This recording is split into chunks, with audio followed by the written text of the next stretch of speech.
Yo, what's good, everybody? Welcome to the Pull Up Show. I'm your host, Mr. BJ Matthews, aka B. Just before we get started, follow us on the YouTube page, the Pull Up Basketball Podcast. Like, share, subscribe. All of our YouTube videos, hit that like button. Y'all come in here as well. Let's get it popping. All right, so we back with another show for y'all today, man. We're gonna talk about the Dallas Mavericks, a team that got to the conference finals and the NBA finals last year, led by Luka Doncic and Kyrie Irving. All right, now.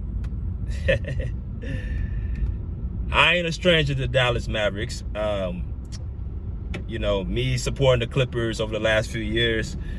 Dallas has been a team, obviously, we're very familiar with, that, we've had going back and forth with, talking about, them as a team that's kind of like our rival, if you want to put it at that point. But these car convos with BJ is giving my honest thoughts and my honest opinions. So I do all these different teams that are not named the Clippers in these, conversations with y'all. Right now I'm headed back home, so I got some time. But, Dallas, I ain't spoken about Dallas pretty much all throughout throughout this whole season so far. But they are the conference champions. They are the NBA finals representatives for the Western Conference, so I think it's only fitting for us to talk about them. So Dallas is right now 5-6. They're 11th seed in the Western Conference. I've seen a few of the games. I saw the game against the Spurs. I saw the game against the Warriors the other night, which I'm going to talk about Golden State probably in my next video or so. But I've seen them against, a few opponents. I saw them against Phoenix a few games ago as well. So I've watched a good amount of, Dallas games and, stuff like that. I don't really speak on too many other teams if I ain't seen them or watched enough of them. So with them saying that, let me just say this about the Mavericks. I said coming into the season, they're going to be not as good. They're not going to be as dominant. The West is going to be, more healthier. I felt like they got a lot of opportunities getting to where they got to because of, injuries primarily to the Clippers. And I know there's going to be Maverick fans coming in here trying to come at me saying, oh, well, BJ, you just hating. Stay with me. And I'm going to explain my stance because I don't say anything without any type of, backup. But last season, the Mavericks were a 5th seed in the Western Conference. And they got all the way to the NBA Finals. Now, let's recap what happened in the playoffs last year with Dallas. They faced the Clippers, which was us. And we have put them out 2 straight times. Now, of course, you'll get pushback from Maverick fans and Luka fans, and they'll say that, and Clipper haters, and they'll say stuff like, well, Luka was in his 2nd and 3rd year. So how could you expect him to beat a Kawhi Leonard who was already a, superstar, quote unquote, already a 2-time champion? How could you expect them to, how could you expect them to beat Luka Doncic? Well, I asked myself that same question to these Luka fans who come out here spilling that nonsense saying that he owns the Clippers. Well, how can he own the Clippers when the Clippers have always beat him or Kawhi always beats him? The only time that the Mavericks only beat the Clippers is when Kawhi ain't on the court. But that doesn't stop the narrative, and I keep telling y'all what I am. For my people that's been here long enough, I ain't got to say it. Y'all can say it for me. Narrative killer. I scream all that stuff down. When it comes to Kawhi and Luka Doncic, Kawhi Leonard has owned the Mavericks more than what Luka Doncic has owned them, based off the statistics that he averages against the Mavericks, based off the wins and losses, the head-to-head records against the two. No matter how you slice it, Kawhi, to me, is just a better overall basketball player. It took Kawhi Leonard not playing in the, series last year against Dallas up into 2 games, where one game he came back, he looked like a shell of himself, and the other one he didn't even play half the game. So it took that for Luka to finally get over the hump in the Mavericks. And even in doing that, it took them 6 games to do it. 2 of those games, the Clippers won. The Clippers didn't even have Kawhi Leonard on the court. Games 1 and 4. So you can only imagine if Kawhi was healthy with the team that they had last year, but I digress. The Mavericks got a very, very, they got a silver platter opportunity in that series. They go against the Oklahoma City Thunder, right? Who I talked to y'all a couple days ago about saying they're not a playoff caliber team. I don't care who gets mad. You got a lot of people in the comment section talking and saying, this is all about, the Shea and PG trade. This is all about the Clippers and all this shit. Well, I want to get off kilter. First off, the Thunder, they ain't been to the conference finals. They haven't had more winning seasons than the Clippers in the last 5 seasons. They haven't capitalized on their move yet. And I say yet because we got to still see what happens this season. I said Oklahoma City Thunder, there's teams that can beat them in the playoffs. I said that I feel like the Lakers are a bad matchup. I feel like the Suns are a bad matchup. I feel like the Clippers, when healthy, can be a bad matchup for them. And when I say bad, I don't mean like it's like bad. I'm just saying they can beat them. It can go either way, but I think those teams can beat the Oklahoma City Thunder. Right? I mean, you saw even the other day, the Clippers barely lost to Oklahoma City Thunder. That's without Kawhi Leonard on the court. But let me just say this. They faced OKC. I'm talking about Dallas, beat them in 6 games as well. But I felt SGA was the best player in that series, averaging 30 points on, good efficiency. I gave Oklahoma City Thunder credit for that, but I felt like they were too young and they didn't have enough size in the interior to deal with a team like Dallas, which is where they got the upper hand. So they had an opportunity there where they faced the inexperienced Oklahoma City Thunder team. And a team that, needs a few more, notches under their belt. But they took care of business. Luka and Kyrie were not very good. Kyrie averaged 15 points that series. All right? And Luka was very inefficient. Well, then you go against the Minnesota Timberwolves, which was the series where I feel like the Mavericks at the most, had their best series, beat them out and put them out in 5 games. And more so it was Luka and Kyrie going off hand in hand. And pretty much embarrassed Anthony Edwards and Karl-Anthony Towns and the crew. But even in that series, up until Game 5, each game was close. Games 1, 2, 3, and 4 were all close games, right? Game 5 was the blowout. And then you go into the finals, Dallas faced the Boston Celtics, and they just got obliterated in 5 games. One of the games I think Dallas won, I think that Boston took their foot off the gas because they wanted to win the series at home. Maverick fans are coming here crying and complaining, saying, BJ, you hate it. No, I'm just spitting facts. I'm telling y'all what happened. I'm giving y'all the story what happened. Dallas, outside of one series, was very dominant. Now, you got to give them credit for getting the win. But all I'm saying is there's a reason why I told y'all that Dallas is going to be a one-hit wonder. There's a reason why I said that. They're 5-6 right now. It's still early in the season. They're 11 seed. But a lot of stuff had to happen and go down for the Mavericks to open the door, right?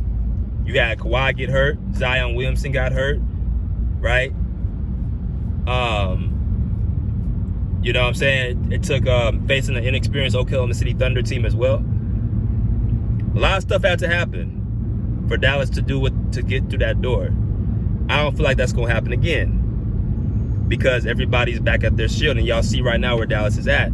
They lost Derrick Jones Jr. They lost Jeff Green as well.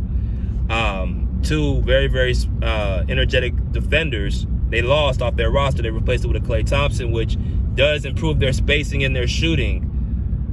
But I'm starting to see that could be somewhat of a growing pain for a guy like Luka Doncic, who is used to, getting majority of the shots.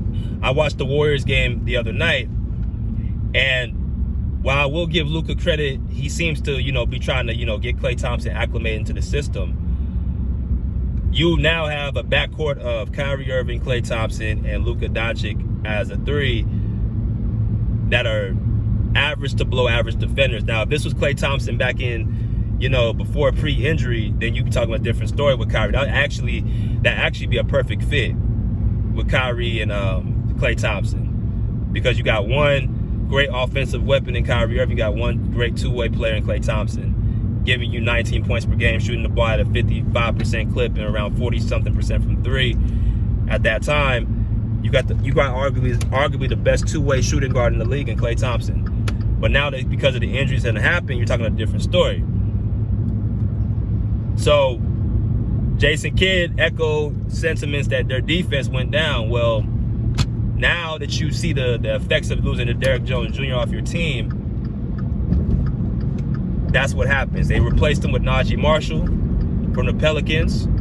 He doesn't fit the nail of a defender.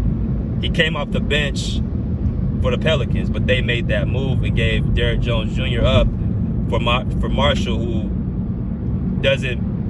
I don't think he's able to fill in that void. So that's even more reason to say what I'm saying about Dallas, that they're not going to be, I don't think they're going to get to the finals. I don't think they'll get to the Western Conference Finals. They'll get to the playoffs, in my personal opinion, but they're not going to make this deep run in the playoffs again this year. I think last year was their opportunity, and I feel like that was the year that they're going to, prevail, but it just didn't happen. Because remember, the year before that, people want to, glaze Dallas. They were in the play-in, and they missed the playoffs. They missed the playoffs and the play-in the year before, right? Kyrie Irving, they get Kyrie Irving at the middle of the season, the trade deadline. They don't even make the play-in. They were the 11th seed, and that's with Luka Doncic there. They got worse after that move. Now they got a full season under their belt. Last year they was the 5th seed. Okay, you went up. There's no other way for you to go but up. Now it's back to reality, where you got to handle and deal with teams that are finally adjusting to your level of play. And now that you're not as good defensively, you can't afford to have bad shooting night and bad scoring nights, because you don't have the defense to offset that. Now, they are missing P.J. Washington, who is a very, very integral piece to their team, right? They are missing P.J. Washington. I will give them that. I know somebody probably already put in the comment section, oh, they missing P.J. Washington. I'm saying it right now. They're missing P.J. Washington. He does a lot for their team. He shoots the 3-ball. He plays somewhat good defense. But he's not the star. He's not the star. He's not the guy that, stirs the drink. You got Luka Doncic out there. You got Kyrie Irving out there. And you still under 500. You lost to teams like Denver. You lost to Phoenix twice, right? You lost to Houston at home. Who's better than you? You got a lot of teams that's going to be coming for Dallas's neck this year. Now that they got to see, it's different from being the hunter. Now you're the hunted. Now teams are coming after you, right? Houston, right? The Clippers, Golden State, Phoenix, Oklahoma City this year better equipped, even though they picked up Caruso and Hardenstein. They had y'all in a crux last year. So it's a little bit different.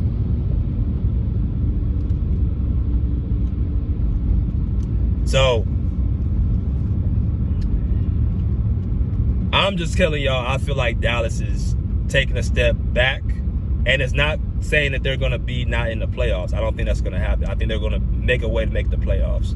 If they miss the playoffs again with this team, that has to be a strike against Luka Doncic, because that would be, what is that? That would be 3 seasons he didn't make the playoffs, right? His first year, his rookie year, didn't make it, which is whatever. Then you talk about the year before last, he didn't make the play-in, and then this year, if he doesn't make it this year, that's going to be a 3rd time, right? So for a guy that you guys rank as a top 5 player, can't be missing all these playoff runs and see that he's still on that level. I don't care how much he scores the rock and how, he's Luka Magic, of course, that's what y'all want to say. He can't afford to be that type of player and, not take any type of, repercussions for that. We have to hold everybody to the same standards. If you're expecting, guys like Nikola Jokic, and Giannis is another one. Giannis is at the point, if he don't make the playoffs this year, that's going to go against him. I don't care how many, 40-point games with like 20 rebounds he gets, or, what he does individually. You wanted Damian Lillard on your team.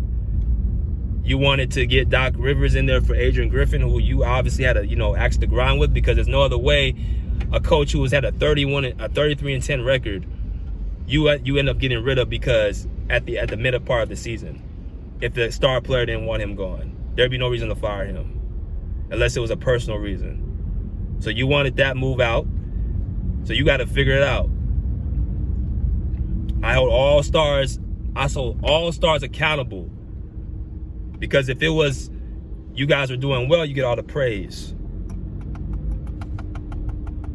So back to Dallas. I just don't think they're going to be that same juggernaut, and I think they're not going to be in the conference finals this upcoming season. I think if they make it to the playoffs, it'll be either a first or second round exit. Right? So y'all let me know what y'all think. Until next time, pull up a seat, pull up a chair, put a live pace out of here like swim wow.